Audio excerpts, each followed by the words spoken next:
अस्सलामुअलैकुम एवरीवन, उम्मीद है कि आप सब लोग खैरियत से होंगे। सर आज हम एक एनपीओ का कॉम्प्रिहेंसिव ऐसा सवाल कर लेते हैं जो तकरीबन आपके कॉन्सेप्ट को रिवाइज करा देगा इंक्लूसिव ऑफ योर डेफिल मेथड।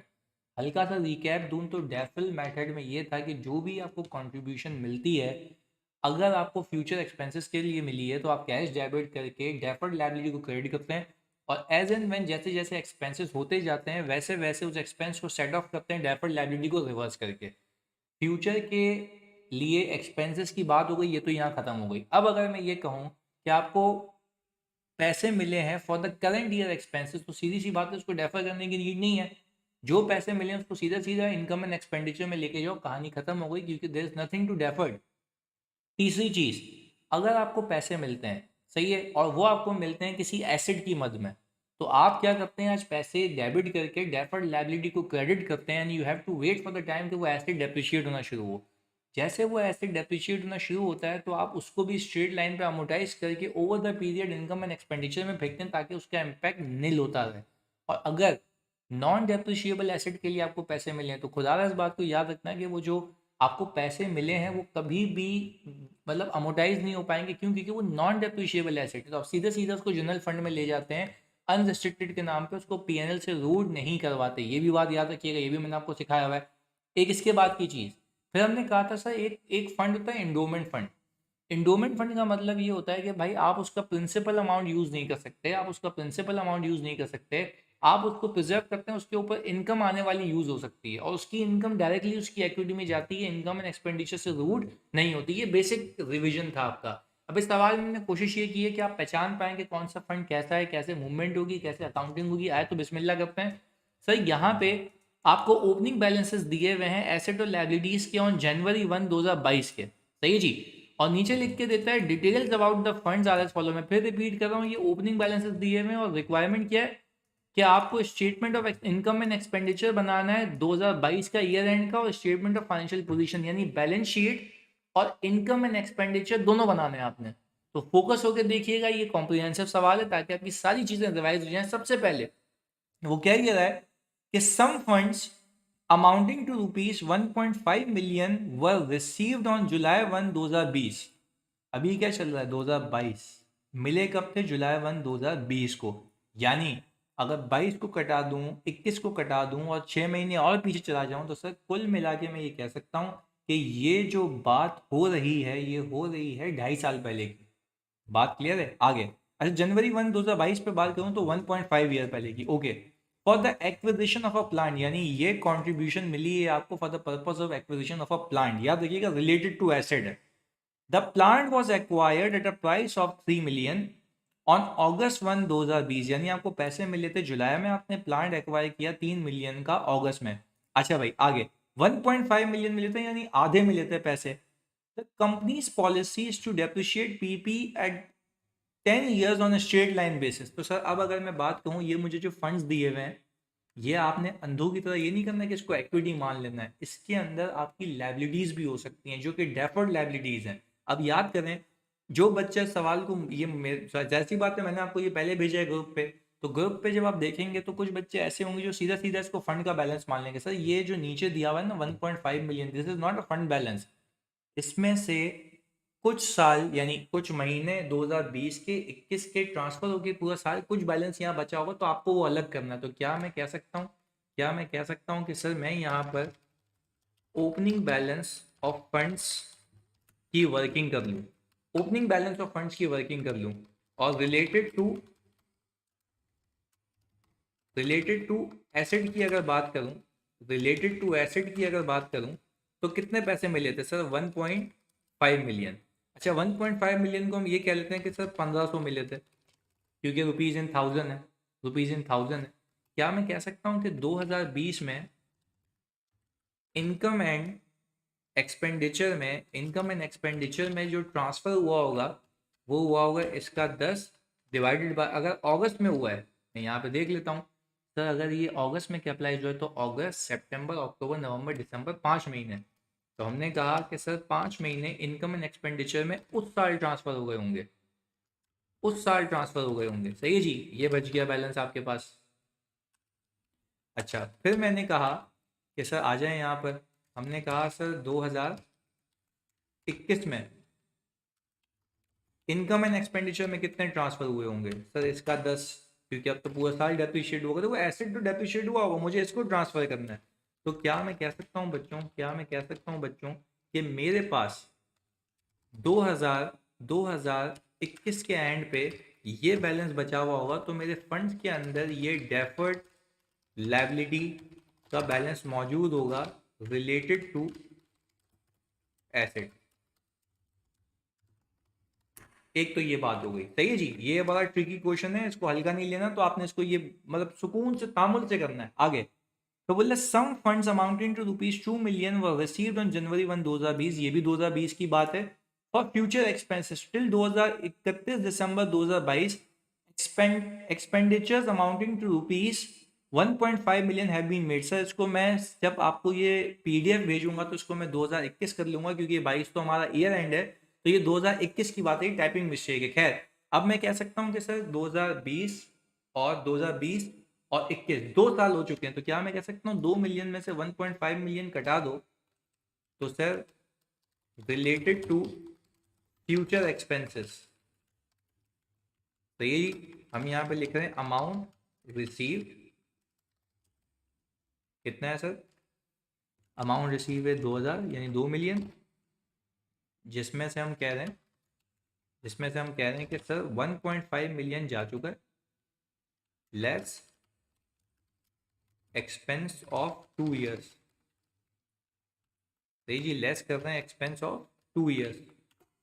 कितना है जी? सवाल में लिख के देता है 1500, यानी लास्ट ईयर में एक्सपेंस हुआ होगा तो मैंने डेफर्ड से निकाल के इसको फेंक दिया होगा सर इनकम एंड एक्सपेंडिचर के अंदर। अब जो बचा होगा ओपनिंग के अंदर वो ये है। सही जी, मैं अगेन रिपीट कर रहा हूँ, यहाँ पे जब आपको ये सवाल मिलेगा तो उसके अंदर ये जो अमाउंट है, ये वाली जो अमाउंट है, ये टाइपिंग मिस्टेक है, ये 2021 है। सही है जी। आगे इंडोमेंट फंड का बैलेंस है 31 दिसंबर 2021 पे 0.8 मिलियन का, यानी सर ये तो एक रिस्ट्रिक्टेड फंड है आपका एंडोमेंट फंड। तो क्या मैं ये कह सकता हूँ कि सर मेरे पास इंडोमेंट फंड आ गया 800 का। अच्छा अब समझने की बात यह है कि अगर मुझे अनरिस्ट्रिक्टेड जनरल फंड निकालना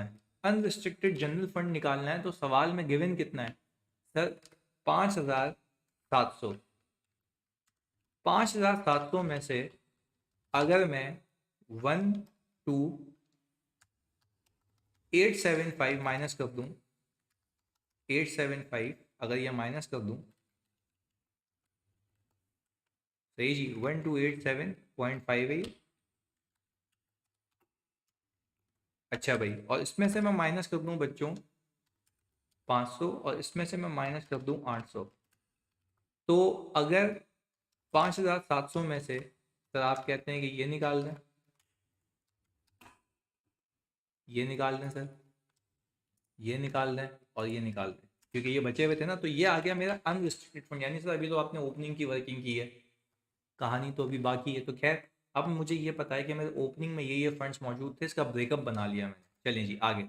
अब मैंने कहा सर इसके बाद the investment carries a return of 10%, 50% of the investment pertains to endowment fund. देखो वो कह रहा है कि जो भी ऊपर इन्वेस्टमेंट आ रही है ना, इसमें से 50% इंडोमेंट फंड की, तो देखो है तो एनपीओ की इन्वेस्टमेंट ना, पर इसके ऊपर जो रिटर्न आएगा कुछ इनकम एंड एक्सपेंडिचर में गिरेगा, कुछ डायरेक्टली इंडोमेंट फंड में गिरेगा। इस बात को याद रखिएगा। तो क्या मैं कह सकता हूं कि सर यहां पर अगर मैं इन्वेस्टमेंट इनकम की बात करूं, तो इन्वेस्टेड अमाउंट कितनी है? ₹1600। अच्छा, इसके ऊपर रिटर्न कितना बताया भाई ने सर? 12%।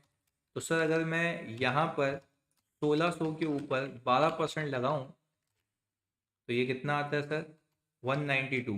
अच्छा भाई, अब मैं देख लेता हूँ यहाँ पर बैलेंस ऑफ सम एसेट्स दिया हुआ है, the summary of payments made during the, ये कुछ पेमेंट्स दी हुई हैं, तो सर ये इसके लिए कुछ भी नहीं लिखा हुआ, तो मैं कह रहा हूँ कि भाई ये पूरी कैश रिसीव्ड है। तो क्या मैं कह सकता हूँ उसकी मैंने एंट्री बनाई होगी कैश डेबिट 192 से। सही है जी। इनकम एंड एक्सपेंडिचर अकाउंट 50% से, और sir endowment fund directly credit हुआ होगा, डायरेक्टली क्रेडिट हुआ होगा विदाउट किसी मसले के इसके 50% से। तो ये हिसाब किताब इसका हो गया। पर याद रखिएगा बच्चों, ये सवाल जो मैंने बनाया ना ये हल्का नहीं है, क्योंकि ये कैश इन बैंक आपको ओपनिंग दिया हुआ है, आपको यहाँ पे कैश इन बैंक की मूवमेंट पार्क करनी होगी। तो मैं आपके लिए आसानी करता हूँ, मैं आपके लिए आसानी करता हूँ कि सर यहाँ पे कैश इन बैंक का एक ये परफॉर्मा बना देता हूँ।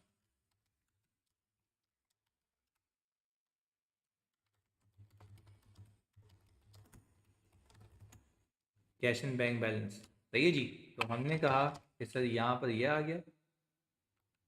तो सर ओपनिंग बैलेंस आपको दिया हुआ है कितना, 1150 का। ओके, आपने कहा कि सर आपका इंटरेस्ट रिसीव्ड ये आ गया। कैश का डेबिट भी पार्क करते तो ये इनकम एंड एक्सपेंडिचर में चला जाएगा, ये एंडोमेंट में चला जाएगा, बैलेंस शीट टैली रहेगी। आगे देखते हैं। अब वो कह रहा है कि summary of payments made during the year. देखो फिक्स एसेट कह रहा है, अगस्त को परचेज किया है 2500 का, इस बात को याद रखिएगा। तो सर अगर मैं देखूं कि ये फिक्स एसेट जो है, ये पीपी का अकाउंट बनाते हैं ताकि बैलेंस शीट में भी लेके जा सकें। सही है जी। हमने कहा sir fix asset dash PP. Opening balance बता दें सर कितना आ रहा है। सर ओपनिंग बैलेंस मेरे पास आ रहा है पीपी का 4450। सही है जी। और अगर मैं एडिशन देखूं जो अगस्त 1 को हुई है, सही है जी, अगस्त 1 को हुई है, तो मैं यहाँ कह सकता हूँ, यहाँ पे फोकस कीजिएगा कि सर ये 2500 की आ रही है।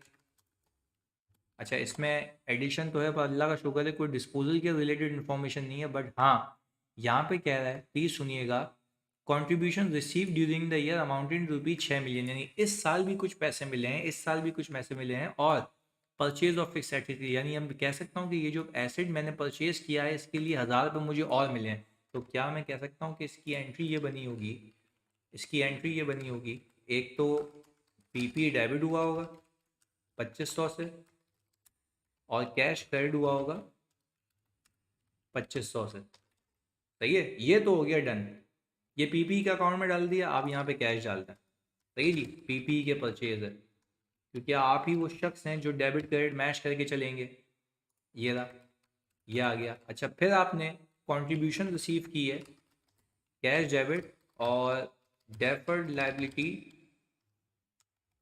Deferred contribution due to PP. कितना है भाई? सर 1000 आपको मिले, 1000 आपको मिले, ये आ गया जी।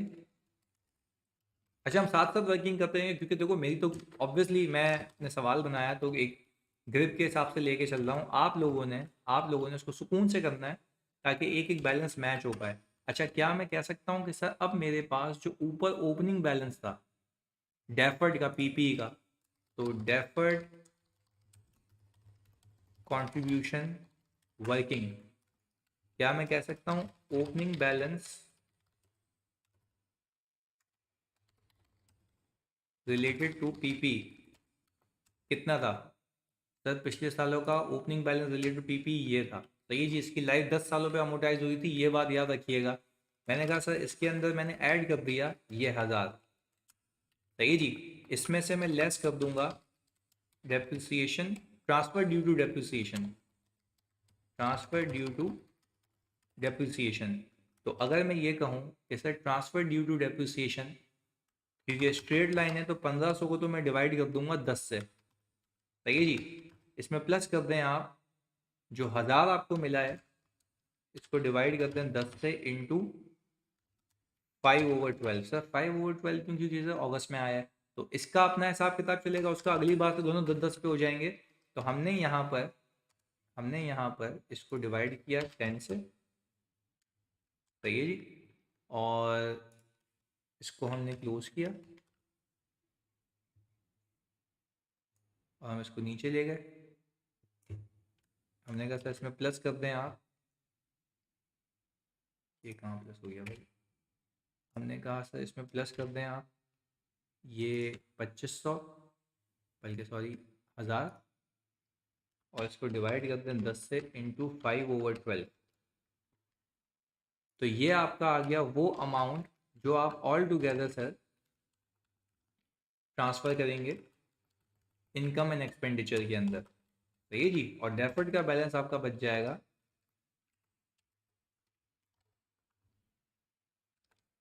कुछ ये, सही है जी। ये आ गया 2095 transfer into income and expenditure due to depreciation. Sir ये आ गया आपके पास अमाउंट। खैर, अब सर हमने कहा अब इसके पास हमारे पास देखें ये आ गया कंट्रीब्यूशन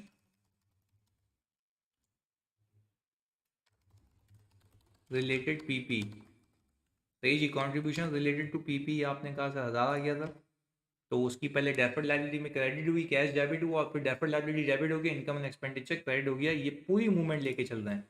अब सर डेप्रिसिएशन, सही है जी, ये भी कहाँ जाएगा इनकम एंड एक्सपेंडिचर अकाउंट में। हमने कहा सर आप पहले तो एक काम करें, ओपनिंग को सीधा 10 से डिवाइड करें, सही है जी, और फिर इसको 10 से डिवाइड करके 5/12 कर दें, तो आपके पास ये हिसाब किताब आ गया, सही है जी। ये आ गया और सर आपके पास क्लोजिंग आ गया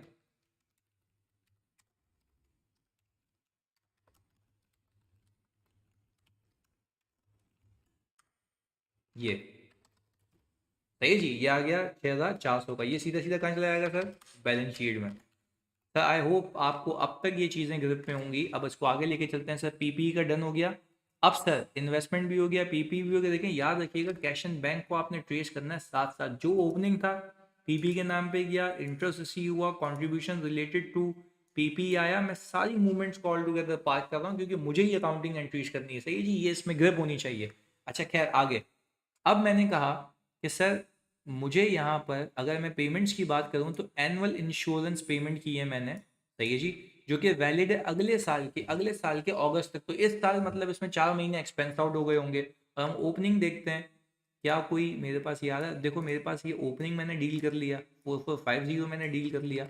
और मैं अमाउंट देख लूँ, क्या मैंने 4450 लिया, यस, और मैंने कैश में 1150 लिया। अच्छा खैर, प्रीपेड इंश्योरेंस मैं इसको यहाँ से उठाता हूँ और मैंने कहा sir let's work on it. मैंने कहा सर प्रीपेड इंश्योरेंस, मैंने कहा सर प्रीपेड इंश्योरेंस का जानी ओपनिंग कितना आ रहा है, तो ये आ गया 280। अच्छा अब अगर जो मैंने कैश पेमेंट की है, सही है जी, तो उससे एंट्री क्या बनी होगी, प्रीपेड डेबिट और कैश क्रेडिट। तो सर प्रीपेड जो मेरा डेबिट हुआ है, प्रीपेड जो मेरा डेबिट हुआ है वो 450 से हुआ है, सही जी, ये रुपीज़ इन थाउजेंड है। और अगर मैं सिर्फ क्लोजिंग रखूँ तो इसको divide by 12 multiply by 4 multiply by 8 sorry, ये बैलेंस शीट में आ जाएगा। और सर मेरे पास ये इंश्योरेंस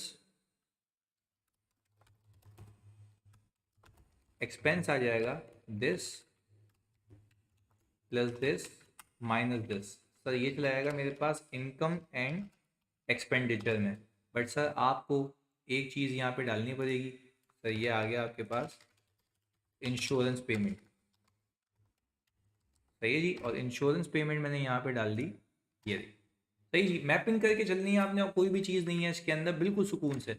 अब हमने कहा कि सर यहाँ पर हमारे पास पेमेंट टू क्रेडिटर्स आ रहा है, पेमेंट टू क्रेडिटर्स आ रहा है। अच्छा भाई, मैंने कहा इन्वेस्टमेंट हो गई, ये हो गया, ये सारी चीज़ें मैं कर चुका हूँ बच्चों, ये सारी चीज़ें कर चुका हूँ। अब ये देखें ट्रेड क्रेडिटर्स आ रहा है 500 का, ऐसा ही है। अच्छा भाई, अब मैंने कहा कि सर जब ये ट्रेड क्रेडिटर्स आ रहा है मेरे पास, तो हम यहाँ पे कैंटीन का अकाउंट बनाना पड़ेगा हमें। तो मैंने कहा जब मैं यहाँ पर आया तो सर यहाँ पर मैंने लिखा ट्रेड क्रेडिटर्स, सही है जी। यहाँ पे आ जाएगा मेरे पास ओपनिंग बैलेंस लायबिलिटी का, और सर यहाँ पे मेरे पास आ जाएगा क्लोजिंग बैलेंस। अच्छा अगर क्लोजिंग बैलेंस देखूँ सवाल में क्रेडिटर्स का तो 620 है, ओपनिंग बैलेंस देखूँ क्रेडिटर्स का तो 500 है। अच्छा भाई, पेमेंट कितनी की है, कैश पेड, ये सवाल में दिया हुआ है हमें। सर कैश पेड हुई है सप्लायर को 350, तो आपको मिल जाएगी यहाँ से परचेजेस। तो आपने कहा तो ये इन दोनों को ऐड किया, इन दोनों को माइनस किया, तो परचेजेस हमने निकाल ली बैलेंसिंग फिगर। अच्छा, अब सर मुझे एक बात बताएं, जो आपने क्रेडिटर को पेमेंट की है, तो पहले मैं यहाँ पे बात करूँ, payment to creditor, debit credit match करके चलो। लायबिलिटी डेबिट हुई, बैंक क्रेडिट हुआ, ये रहा 350। लेट मी सी, 350 ही ये रहा जी। अब सर मैंने, मुझे पता है ये परचेजेस मेरे कहाँ काम आएगी सर, ये मेरे आएगी इन्वेंट्री के अकाउंट में काम। मैं यहाँ पर आ गया और सर मैंने कहा मैं बना रहा हूँ इन्वेंट्री का अकाउंट। तो ओपनिंग, सर बैलेंस शीट क्यों दी हुई है, इसलिए तो दी हुई है, ओपनिंग स्टॉक आ रहा है 650 का,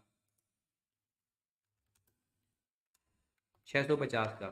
सर परचेजेज आपने निकाल ली,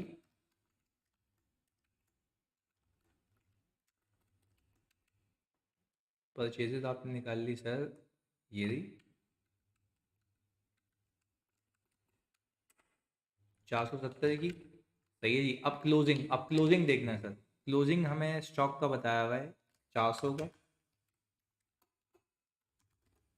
अच्छा जी, अब हमने कहा सर सी ओ जी एस आ गया, तो सी ओ जी एस में ये प्लस हुआ, ये प्लस हुआ, और सर ये माइनस हुआ, ये आ गया सी ओ जी एस। अच्छा जी, ये तो समझ आती है भाई मेरे को, ये तो भाई सी ओ जी एस का एक एक्सपेंस है। बट सर आप यहाँ पे प्रॉफिट फ्रॉम कैंटीन एक साथ बताते हैं ट्रेडिंग अकाउंट बना के, तो मैंने कहा सर सेल्स देखते हैं। पहले तो मुझे एक बात बताओ, यहाँ पे क्या मार्कअप मार्जिन दिया हुआ है, ये देखें, sales are made 30% on markup on cost. तो सर हमने क्या किया कि अगर मुझे सी ओ जी एस पता है, अगर मुझे सी ओ जी एस पता है, तो ये 100% है मार्कअप के केस में, मैंने इसको डिवाइड किया, सही है जी, 100 से, और 30 से मल्टीप्लाई कर दिया।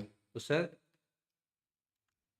100 से और 130 से, सॉरी, सेल्स निकालनी है मैंने, तो मैंने कहा सर मेरे पास कैंटीन का, कैंटीन का जो प्रॉफिट है वो ये आ गया,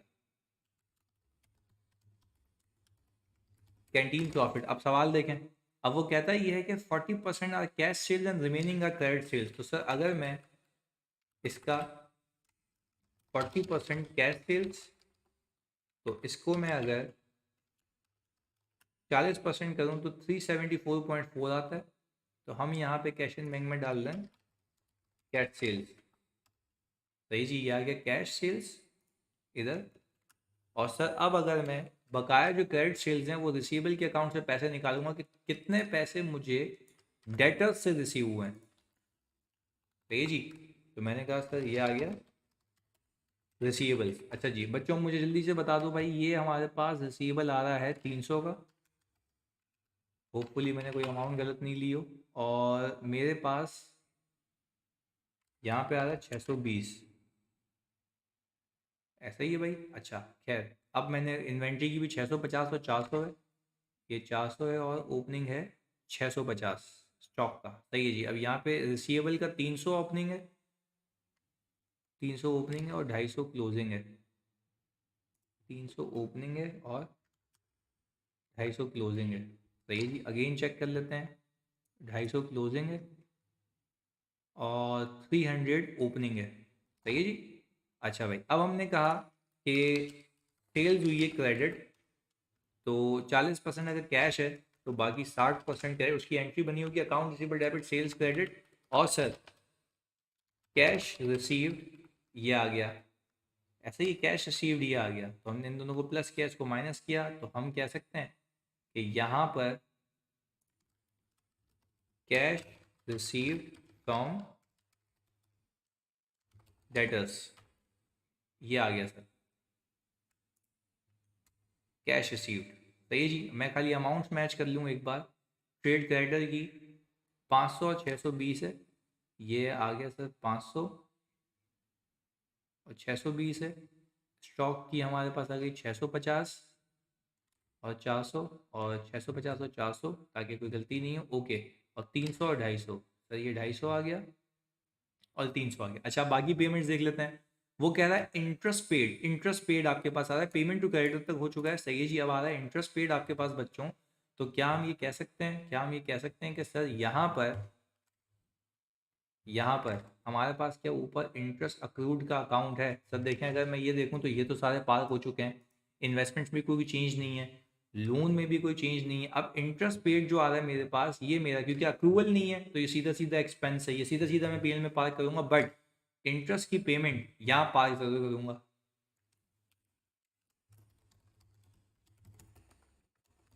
इंटरेस्ट पेड कितना आ गया सर 120, सही है जी 120 आ गया। अच्छा जी, अब हमने कहा ये इनकम एंड एक्सपेंडिचर में जाएगा, मैं यहाँ लिख देता हूँ ताकि मुझे याद रहे। और सर मैं अगर यहाँ पर आता हूँ other expenditures,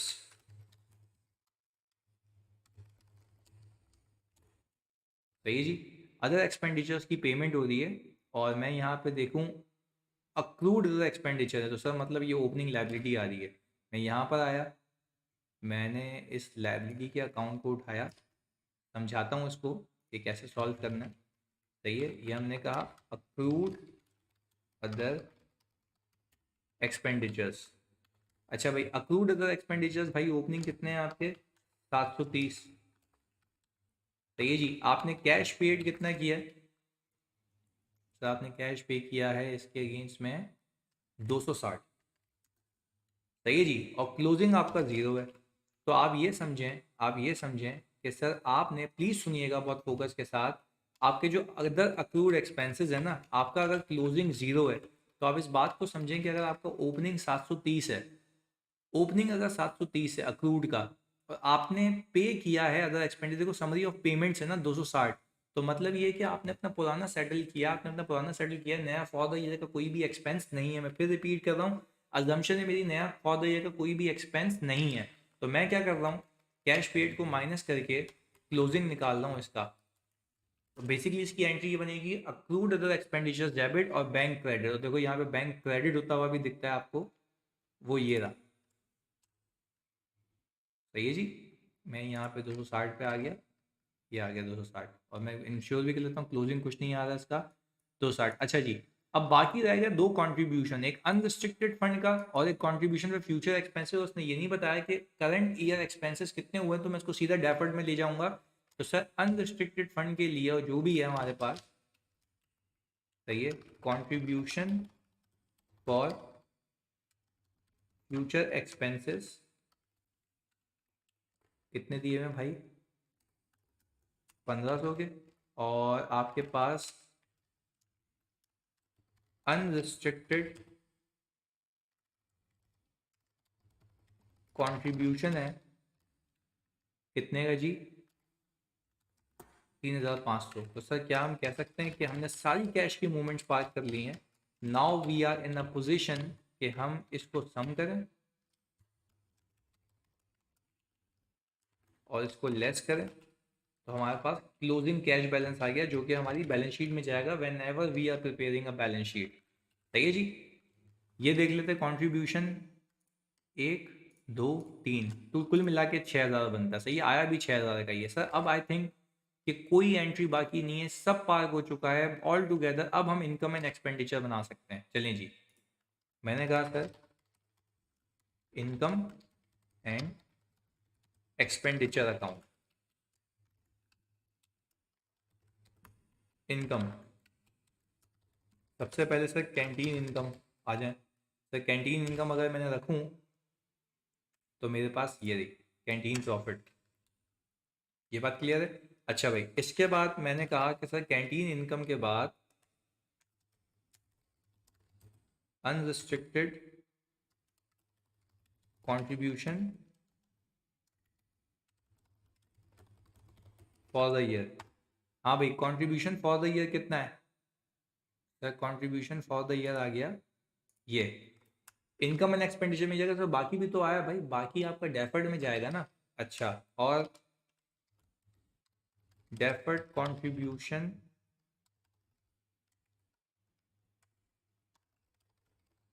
related to PP, यानी हम यहाँ पे कर रहे हैं transfer of deferred contribution related to PP. सही है जी, ये हमने कहा रिलेटेड टू पीपी।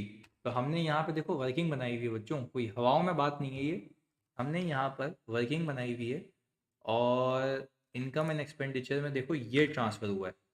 सही है जी, ये रहा।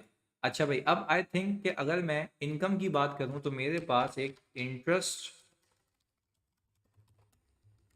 इनकम भी है, इंटरेस्ट इनकम भी है जो मैंने निकाली थी, ये जो यहाँ आएगी। सही है जी। अच्छा भाई, इंटरेस्ट इनकम इन्वेस्टमेंट इनकम पे आई थी, और मैं इसको अगर टोटल करूं तो मेरे पास इस एनपीओ के टोटल इनकम आ गई। अब सर मैं यहाँ पे आ गया एक्सपेंडिचर्स के ऊपर। मैंने कहा सर सबसे पहले डाल दें डेप्रिसिएशन एक्सपेंस। अच्छा जी, डेप्रिसिएशन एक्सपेंस अगर मैं देखूं तो सर मेरे पास आ रहा है ये रहा। सही जी, इसके रिलेटेड जो ट्रांसफ़र होना था वो ये रहा। सही जी, इसको नेट कर देगा वो खुद ही। और सर यहाँ पर मेरे पास आ गया इंटरेस्ट एक्सपेंस। अच्छा भाई, पहले तो इंश्योरेंस एक्सपेंस कर लेते हैं। इंश्योरेंस एक्सपेंस, अच्छा जी, ये आ गया, ये हमने निकाला था। अच्छा सर, इस सवाल में अगर देखें तो क्या कोई और मेरे पास एक्सपेंसेस हैं पेमेंट्स के नाम पे? सर इंटरेस्ट पेड जो आ रहा है, मैंने आपको कहा था देखें ये सीधा सीधा एक्सपेंस होगा। तो हम यहाँ पर आए और हमने कहा कि सर इंटरेस्ट एक्सपेंस आ गया सीधा सीधा, वो आपने कैश एंड बैंक से उठाना, ये रहा। अच्छा जी, तो सर वो सी ओ जी एस का एक्सपेंस भाई वो कैंटीन के प्रॉफिट में नेट हो गया ना, आपको उसकी पंचायत नहीं करनी है, वो कैंटीन के प्रॉफिट में नेट हो गया। अच्छा सर देखें, डेप्रिसिएशन आ गया। सही है जी, इसमें अब वैसे अदर ऑपरेटिंग एक्सपेंसेस होने चाहिए पर क्योंकि क्लोजिंग अप्रूवल नहीं है तो मैंने यही बोला कि ओपनिंग सेटल हुआ है, दैट्स इट। सही है जी। और हमने कहा कि sir surplus for the year हमारे पास आ गया इन दोनों का चेंज, ये आ गया 2904, 2904। सही है जी। ये आपके पास आ गया सर, ये आपके पास आ गया 2904 सरप्लस फॉर द ईयर, जो आपके ओपनिंग अनरिस्ट्रिक्टेड फंड के अंदर जाके ऐड हो जाएगा। सही है जी। अब हम बनाते हैं sir statement of financial position as at December 31, 2022। Sir सबसे पहले आप यहाँ पे डाल दें प्रॉपर्टी प्लांट एंड इक्विपमेंट। अच्छा भाई, प्रॉपर्टी प्लांट एंड इक्विपमेंट का अगर मैं बैलेंस देखूँ, अगर पीपी का मैं बैलेंस देखूँ तो सर वो ये रहा आफ्टर डेप्रिसिएशन। सही है जी। मैंने कहा सर प्रीपेड इंश्योरेंस आ रहा था आपका 8 महीने का, 8 मंथ्स का, तो हमने कहा सर प्रीपेड इंश्योरेंस ये आ गया। सही है।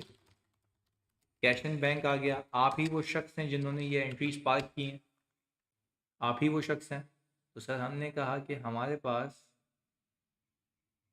कौन सा अमाउंट है भाई, कैश एंड बैंक। अच्छा भाई, कैश एंड बैंक आ गया। सर इसके बाद आप ले आएँ, इससे ऊपर ले आएँ इन्वेंट्री।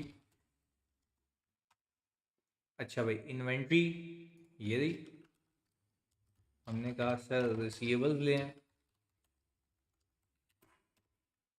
ये आ गए सर हमारे पास रिसीवेबल्स। सही है जी। और आई होप अब मेरे सारे एसेट्स पूरे हो चुके हैं, आई होप मेरे सारे एसेट्स पूरे हो चुके हैं। सही है जी। और मैं एक बार यहाँ से भी देख लूँ सवाल से, cash and bank prepaid PP investment, हाँ देखें ये आ गया ना इन्वेस्टमेंट्स। अच्छा भाई, इन्वेस्टमेंट्स आ गए आपके पास 1600, क्योंकि ये तो अनचेंज है ना, तो ये भी तो रहेंगी ना, इसी पे तो आप कमा रहे थे। ये इन्वेस्टमेंट्स भी आ जाएंगे आपके पास, यानी सर 1 2 3 4 5 6, ये आ गया 1 2 3 4 5 छः के छः एसेट है, कोई नया एसेट जनरेट नहीं हुआ, सीधा सीधा आ गए। अब हम आ गए सर फंड्स एंड लाइबिलिटीज। सही है जी। हमने कहा सर अनरिस्ट्रिक्टेड फंड। अच्छा भाई, अनरिस्ट्रिक्टेड फंड का बच्चों अब आपको मैं क्या बताऊं कि ओपनिंग बैलेंस आप लोगों ने निकाला था।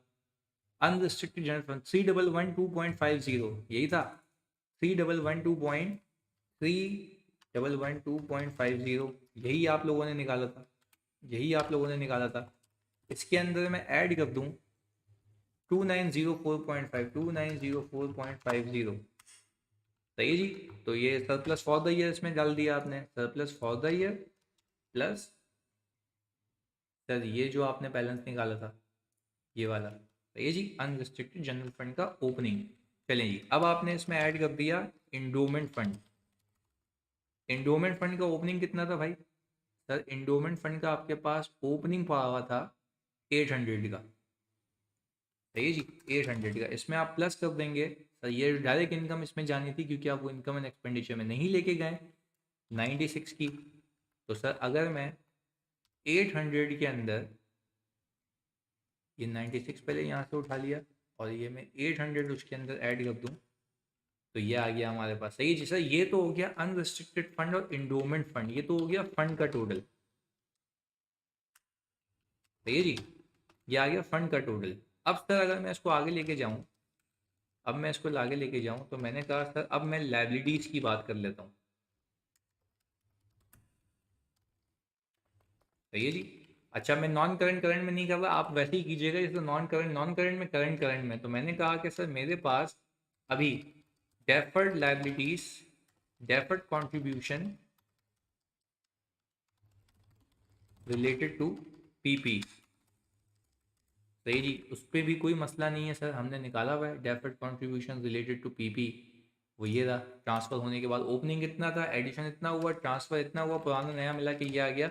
हमने कहा deferred contribution relating to expenses, और इस बार उसने नहीं बताया कि भाई कि फ्यूचर एक्सपेंसेस के लिए जितने थे कितने उसमें से एक्सपेंस हो चुके हैं, तो भाई हमने उसको ट्रांसफ़र नहीं किया फॉर द टाइम बीइंग, बता रहा हूँ, सही जी, जिसमें से हम बताते हैं ना कि इतने एक्सपेंस हो चुके हैं, तो मैं डेफर्ड को रिवर्स कर देता, खाली रीक्लासिफिकेशन एंड की होती। बट खैर मैं यहाँ पर ये जो डेफर्ड का बैलेंस मैंने निकाला था 500 का, उसके अंदर मैं ये ऐड कर दूं जो मुझे इस बार पैसे मिले हैं contribution relating to future expenses, सही जी, ये इनकम में नहीं भी है, ऊपर कैश दिया नीचे लाइबिलिटी आ गई, ये सीधा सीधा हिसाब किताब हो गया, सही है जी। तो यहाँ पे मैं लिख रहा हूँ 500 प्लस 1500, देख भी लेते हैं 1500 की पैसे आए,